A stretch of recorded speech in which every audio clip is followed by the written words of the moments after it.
Okay, we'll discuss the first principle of leadership. The letter L, lead by example. Lead by example.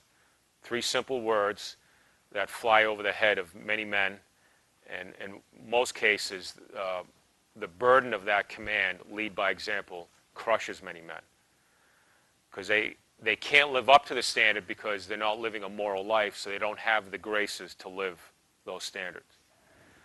Lead by example, again, we turn back to Christ. He never asked the apostles to do anything he himself would not do, right?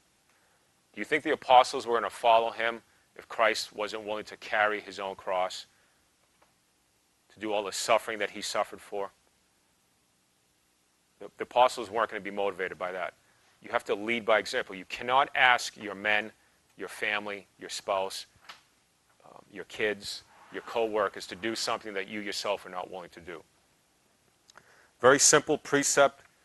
Over the years in the military, I saw many times, many NCOs and officers fail in that example. They would fail in that example. It could be little things. I can remember one of the things that myself and my team commander and 2 of the senior NCOs on my team, when we were in Iraq and one of the base camps that we were in, where we were housed in, we purposely chose the smallest room.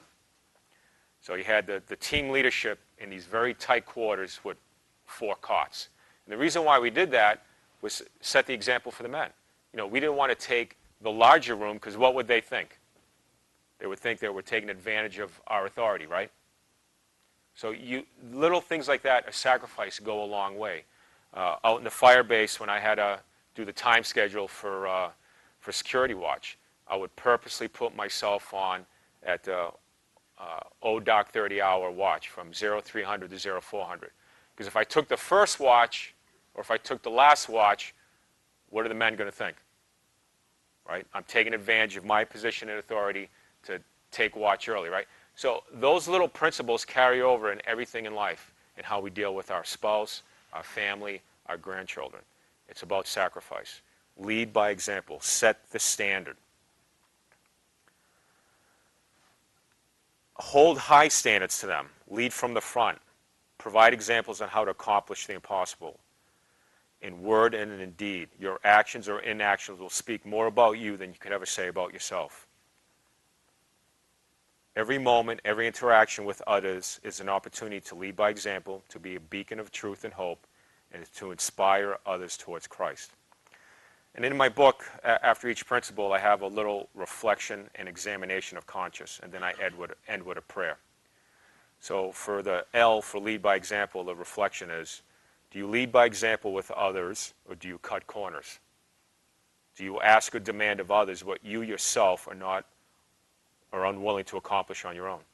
Do you choose the easy wrong over the hard right? Then I end with a prayer. Dear Jesus, teach me to live and to lead by your authentic example. Use me as an instrument of your leadership.